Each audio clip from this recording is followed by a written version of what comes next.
Empress Vita, Part 2 for Jessica Lee.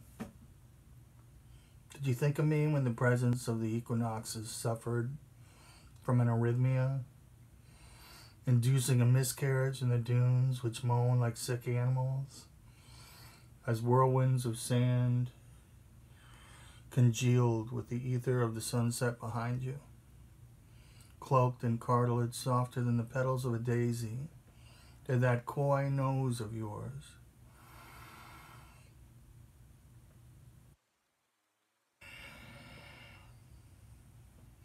finally surrender to an inquiry as to what scent could be desperate enough to offset your gallant pose. From many continents away, I stammer a confession before drowning in shame beneath a film of simulacra. For weeks I've been plodding through a swamp of alcohol and cigarette smoke, paralyzed from the neck down. And tectonic plates along the lithosphere had to occur before I felt you twist your head in the direction of my hemisphere. As a child, had I ever looked up from the ground, but the shudder of your bold shoulders inspired me to look onward and truly contemplate my mission. From out of the mire, impregnated with suffocating lassitude, I witnessed an orchid, alone but far from lonely, climbing upward to the heavens with streaks of pink and violet meticulously carved into the petals of the most resilient azure. Self-contained, and her intelligence was this flower that she pierced the gloom of the dreary landscape, overpowering the skulking shadow within the chambers of my skeleton. A light of blinding power wrestled my sickness to the ground on a nearby bank, force-feeding the sycophant fistfuls of silt and clay until he'd become completely asphyxiated. Rejuvenated, I whispered your name to myself. Vita, I said inwardly, your light knows no bounds.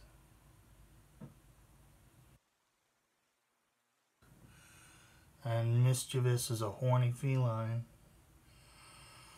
you curve your back and move your hips. I shudder from head to toe. Your tantalizing smirk eludes me. I dare not breathe or blink. Visit me at my gravesite, my love. Take this knife and plunge it inside me. My eulogy has been carved into the blade, knowing you have granted me this honor. You can wipe the dust of my name off your palms as you walk away from our blood-stained pack once and for all. Slowly vanishing,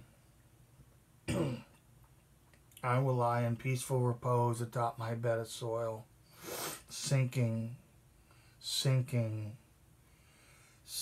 from above, seeping down below.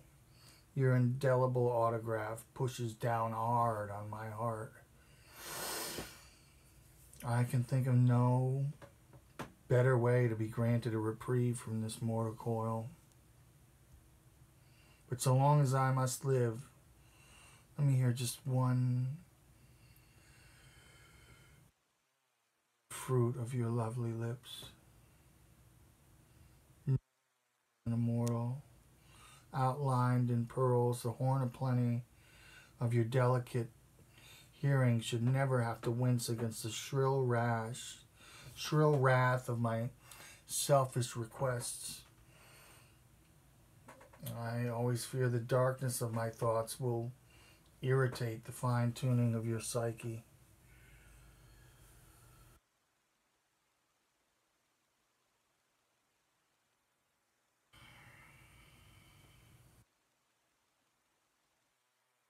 comparable to damnation. But oh, my dear sweet Vita, I need so little of your ethereal elixir to survive. One glance, one smile, a single turn of your head that would enable you to acknowledge that I lay at the threshold between a wasteland of remorse and your radiant presence. Knowing I have reached for you and fallen.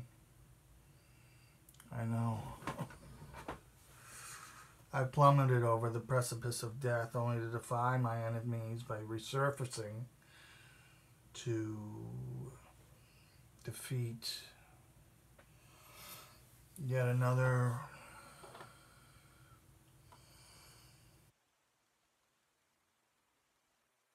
wars as yet undeclared.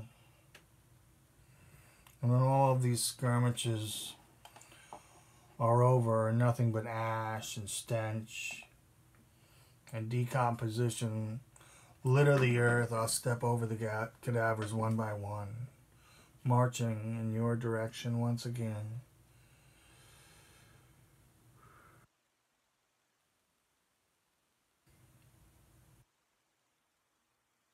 Determined to find you. I will live and die and suffer again and again for you, my precious leader. I'll be embarking on this holy Mecca unto eternity, just so you might recognize how much I adore you one day. How much you have made all this pain and degradation worthwhile.